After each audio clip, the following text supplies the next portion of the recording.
सपना भी चुरा लेना चाहता है और हमारे सपने के घर को भी छीन लेना चाहता है। उसको 8,500 करोड़ का विमान पर चढ़ने का क्या जरूरत है? बोलिए, क्या जरूरत है? वो तो फकीर आदमी है, पैदल भी दौड़ लगा देंगे।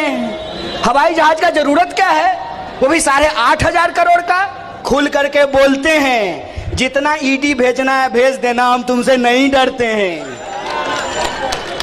हमने कुछ किया ही नहीं है कि तुम हमको डरा लोगे, और जब हम डरेंगे नहीं तो तुम्हारे वॉशिंग मशीन में हमको साफ होने का भी जरूरत नहीं है। कहते हैं हम महिलाओं को अधिकार दिलाएंगे, तो अपनी पत्नी को दिलवा देते पहले। कहते हैं कि हमने देखा है चूल्हा पर कैसे धुआं से जो है ना आंख से आंसू आता है, तो आप तो बोले हम 40 साल से भीख मांग के खा रहे थे। कहा कि हम गरीबी देखे हैं, इसीलिए हमको गरीबों के बारे में पता है। तो क्या अदानी गरीब है?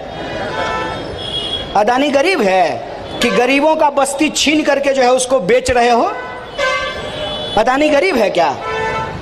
तुम्हारी बेईमानी अब लोगों को नजर आने लगी है। आप गद्दारी कीजिए अपनी जमीर से। खरीदार तो खड़ा है, मोदी जी का दोस्त, पैसा ले करके, सूटकेस में पैसा लेके घूमता है। हम चांद पे थूकने का कोशिश करेंगे तो चांद पे गिरेगा कि हमारे ऊपर गिरेगा? राहुल गांधी को किसी प्रशंसा की जरूरत नहीं है।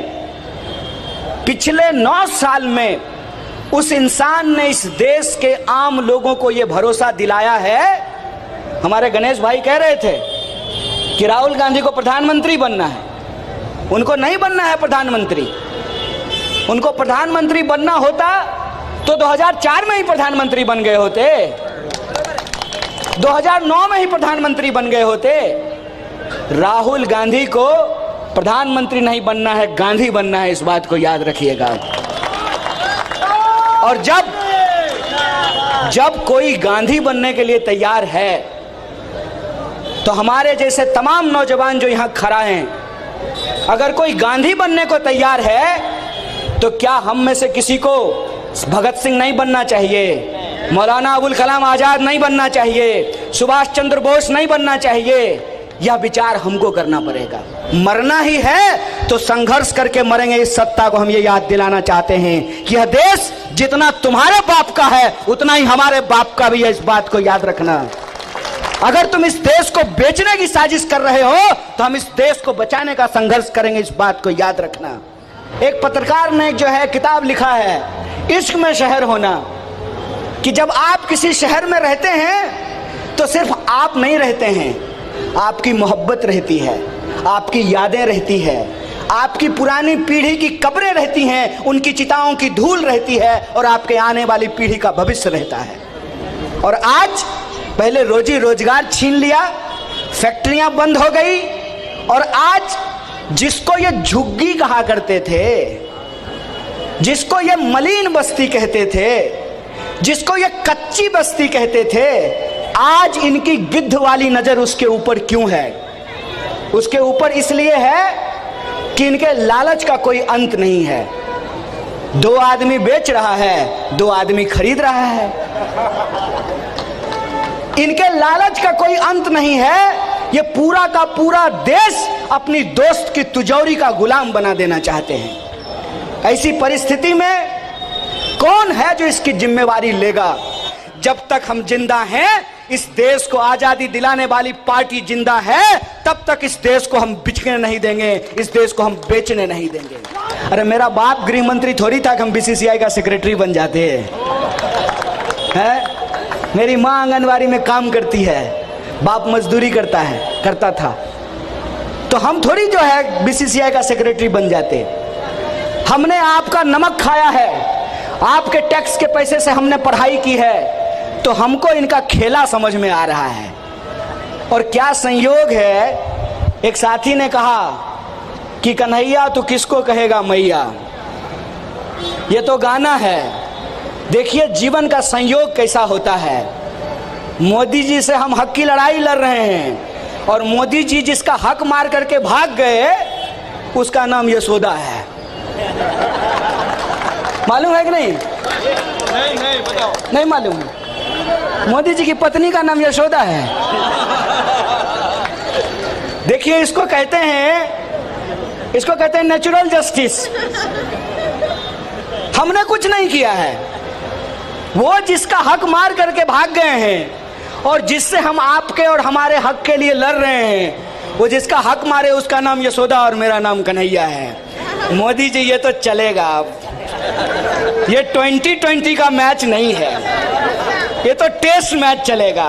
लोगों को ये समझ में आने लगा है कि तुमने किस तरीके से इस देश की सबसे पुरानी पार्टी, इस देश में आप आज कुछ भी देखते हैं, आप एम्स देखते हैं, आप आईआईटी देखते हैं, आप आईआईएम देखते हैं, आप इसरो देखते हैं, आप पार्लियामेंट देखते हैं, आप सड़क देखते हैं, आप संविधान देखते हैं, और यह जो हमारे पुलिस वाले खड़े हैं यहाँ पे, एक एक चीज को भारतीय राष्ट्रीय कांग्रेस ने बनाया। देश की सबसे बड़ी पुरानी पार्टी के खिलाफ एक कैंपेन चलाया, और जो व्यक्ति सबसे ईमानदारी से हमारे आपके जैसे साधारण व्यक्ति के लिए लड़ रहा था, उसको बदनाम किया। किस लिए?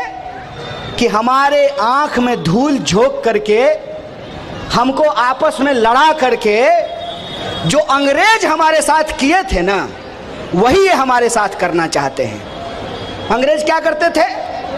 भारत के लोगों को आपस में लड़ाते थे और यहाँ का धन दौलत लूट करके ब्रिटेन पहुंचाते थे। और ये अंग्रेज के चापलूस क्या कर रहे हैं? जो अंग्रेजों की जासूसी किए हैं इतिहास में, वो क्या कर रहे हैं? वो इस देश के आम लोगों को लड़ा रहे हैं और देश की संपत्ति को अपने दोस्त की तिजोरी में पहुंचा रहे हैं। और यह बात मैं सिर्फ भाषण में नहीं बोल रहा हूं, है हिम्मत तो कोई हमारी इस बात को चैलेंज करके दिखाए। मैं एक सवाल आपके सामने रखा हूं, और यह जो बच्ची खड़ी है ना, यह भी इस बात को समझ जाएगी। कहते हैं कि 5 ट्रिलियन की इकोनॉमी हो गई है। गणित समझ लीजिएगा, दुकानदार भाई आप लोग सब बैठे हुए हैं। 5 ट्रिलियन की इकोनॉमी हो गई है और इनका दोस्त दुनिया का सबसे अमीर आदमी बन गया है। जब देश की अर्थव्यवस्था दुनिया की तीसरी सबसे बड़ी अर्थव्यवस्था बन गई है, तो 80 करोड़ लोग जो 5 किलो अनाज ले रहे हैं, वो अमीर हैं कि गरीब हैं? जरा हमको ये समझा दीजिए, बोलिए। तो पैसा जा कहां रहा है? देश अमीर नहीं हो रहा है, इनका दोस्त अमीर हो रहा है। देश की अर्थव्यवस्था नहीं बढ़ रही है, इनके दोस्त की अर्थव्यवस्था बढ़ रही है। मतलब समझ रहे हैं? आपको रोजगार नहीं मिल रहा है, गृह मंत्री के बेटा को रोजगार मिल रहा है। देखें, बैटिंग कर रहा था ऐसे करके। कैसे कहते हैं ना, सैया भय कोतवाल तो अब डर काहे का है। और बेशर्मी देखिए, प्रधानमंत्री मंच पे खड़ा होकर के परिवारवाद पे भाषण देते हैं। प्रधानमंत्री मंच पे खड़ा होकर के परिवारवाद पे भाषण देते हैं, अब बगल में अमित शाह बैठा रहता है जिसका बेटा बीसीसीआई का सेक्रेटरी बना हुआ है। ये खेल देख रहे हैं? बेईमान का बच्चा टांग पे चढ़ा करके क्रिकेट देखेगा। तुमको हमसे टकराना पड़ेगा, इस बात को याद रखना। तुमको हमसे टकराना पड़ेगा। इस देश के आम लोगों का जो तुमने दिल दुखाया है, जो उनकी संपत्ति छीनी है, जो उनके साथ बेईमानी किया है, इसका हिसाब तुमको चुकाना पड़ेगा। इस बात को याद रखना। बस आपको और हमको यह चीज समझने की जरूरत है। एक आदमी आया जो सपना दिखा करके, बड़ा बड़ा सपना जानते हैं क्या था? पता नहीं आप लोगों को याद है कि नहीं है? याद है? खाता चेक करते हैं कि नहीं? 15 लाख रुपया आएगा। अरे अपना छोड़िए, हम तो कहते हैं कि भाजपा का कोई मित्र अगर आपका हो, मेरा तो है, तो हम उसको कभी कभी कहते हैं आओ ना, कहता नहीं आएंगे। क्यों नहीं? तुम फिर पूछोगे 15 लाख आया कि नहीं आया। मेरा भाजपा का जो दोस्त है, उससे आजकल बड़ी अच्छी जो है ना बातचीत होती है। हम उसको कहते हैं चलो हम तो बीजेपी को वोट नहीं दिए थे, तो हमारे खाते में 15 लाख नहीं आया, तो यह समझ में आता है। तुम्हारे में आया कि नहीं आया? बोला हमारे में भी नहीं आया। तो बोले पैसा कहाँ का गया, कहाँ? तो बोला दोस्त के पास गया है, उनके खाते में पहुंच रहा है।